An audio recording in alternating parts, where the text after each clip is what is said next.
To all my lovable children. This is Geography Class 3. In the previous classes, we had a discussion about rocks, type of rocks and its cycle, plate tectonics and its boundaries. I have a hope that you have revised everything in a well manner. And today, we are going to learn about earthquake, tsunami, volcanoes and its effects. Let me start today's class. Let me start with earthquake. Earthquake are generally caused by the sudden vibration in the earth crust. Let me repeat. Sudden vibration or shake in the earth crust is called earthquake, which moves outward in all directions as waves. The origin point of an earthquake is focus or hypocenter. Which is the origin point of an earthquake? Focus or hypocenter. This hypocenters creates or generates elastic waves. Next, epicenter. Epicenter is a point on the surface of the earth which lies above to the focus. Epicenter is a point. It is on the surface of the earth. It lies above to the focus. That means it is located above to the origin point of an earthquake. Most probably, the impact of an earthquake is felt at the point of this epicenter. Let me pass on to seismic waves. Earthquake generates seismic waves. The nature, force, and speed of the seismic waves depend on the nature of the medium through which it passes. Accordingly, this seismic waves has three types, that is primary or P waves, secondary or S waves, surface waves or L waves. What are all the three types of seismic waves? Primary or P waves, secondary or S waves, surface waves or L waves. Let me discuss clearly or detailedly about the seismic types of waves. First type of seismic wave is primary wave. This primary wave or the fastest wave of the earthquake wave, first it reaches the epicenter and this primary waves passes through liquid, gas and solid. The average velocity of these primary rocks are 5.3 km to 10.6 km per second. So among the three waves, this primary waves are the fastest wave of the earthquake. This wave only first it reaches the epicenter. It passes through all types, that is liquid, gas and solid. The velocity, average velocity of the primary waves is so faster than the other waves. Next, secondary waves. The secondary waves passes or travels only through solids. This secondary waves or S waves, it travels or passes only through solids. When these waves travels, it shakes the ground perpendicular to the direction which they propagate. Okay, let me repeat it. When the secondary waves traverse or pass or transform, at that time it gives lot of shake to the ground perpendicular to the direction which they propagate. The average velocity of the secondary waves or S waves is 1 km to 8 km per second. What is the average velocity of the secondary waves? The average velocity of the secondary waves is 1 km to 8 km per second. Just to see the difference between this primary waves and the secondary waves average velocity. Surface waves or L waves. Surface waves or L waves are similar wave to a P wave, but they travel primarily along the ground surface.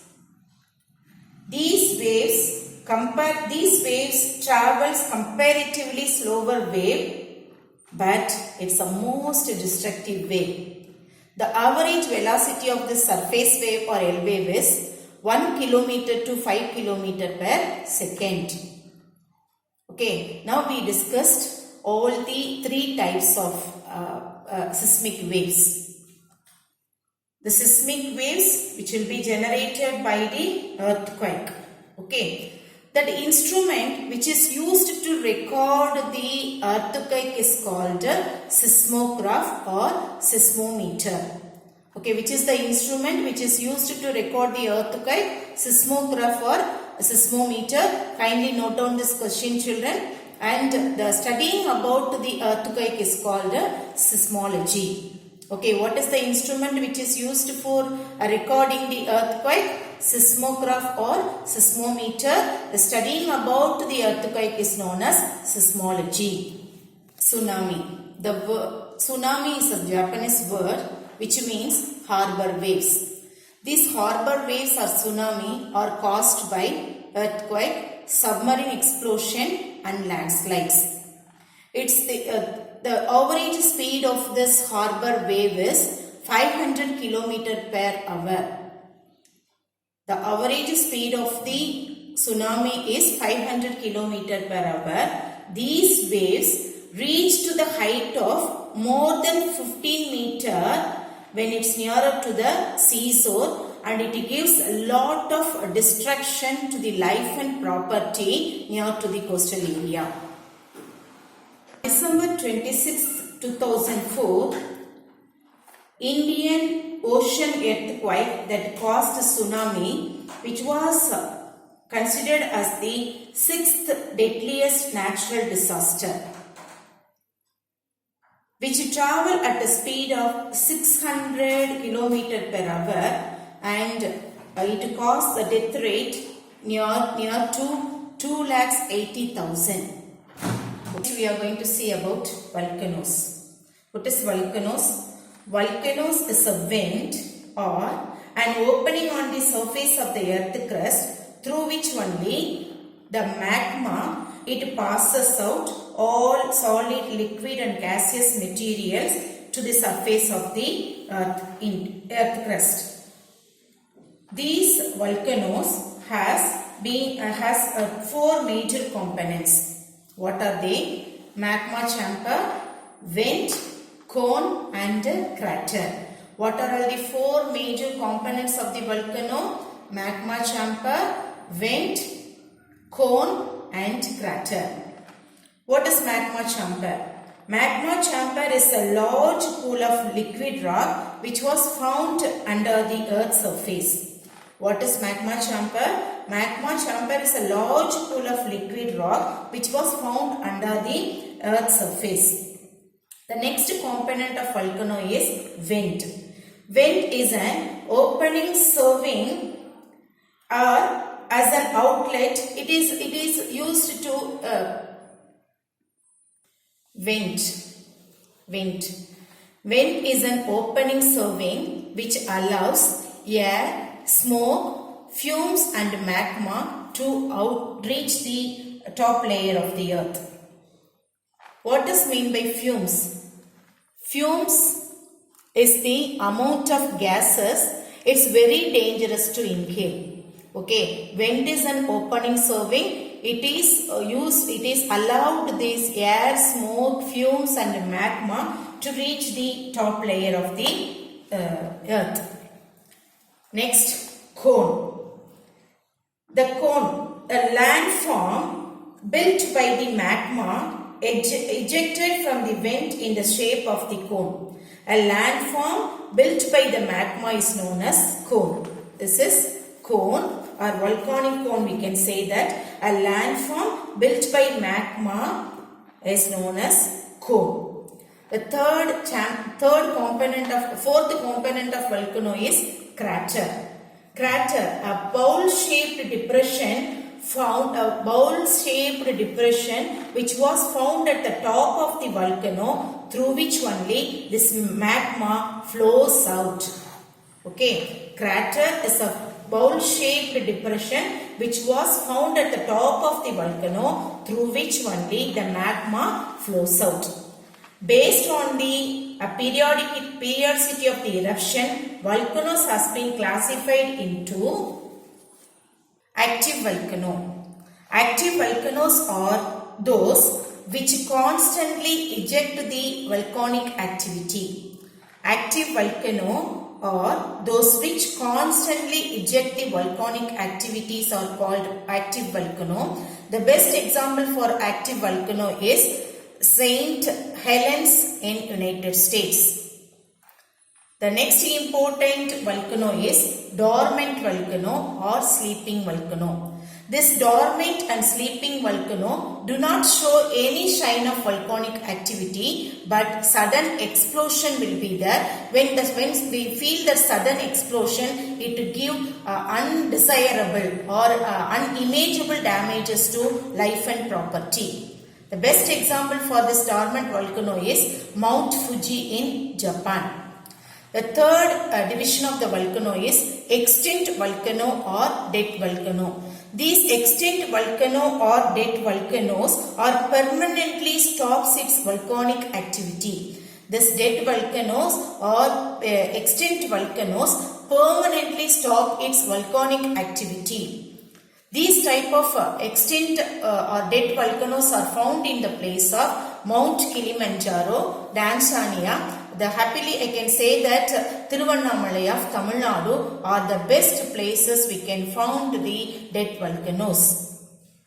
Based on the structure and composition, this volcanoes further has been divided into three, that is composite volcano, volcanic dome and shield volcano. Based on the structure and composition, these volcanoes further has been divided into three, composite volcano, volcanic dome and shield volcano. Earthquakes and volcanic eruptions do not strike randomly but occur along the plate boundaries. The best example is the Pacific Ring of Fire or Ring of Fire is the most seismically and volcanically active zone in the world. Which is the most seismically and volcanically active zone in the world is the Pacific Ring of Fire or else Ring of Fire. Now we are going to discuss about the effects of volcanoes. First, we are going to see constructive effect and destructive effects. What are all the constructive effects of volcanoes? It enriches the soil fertility. It helps in the agricultural activity. And the destructive effect of volcano, this volcanic eruption cause earthquake and continuous flood, mud and rock soil.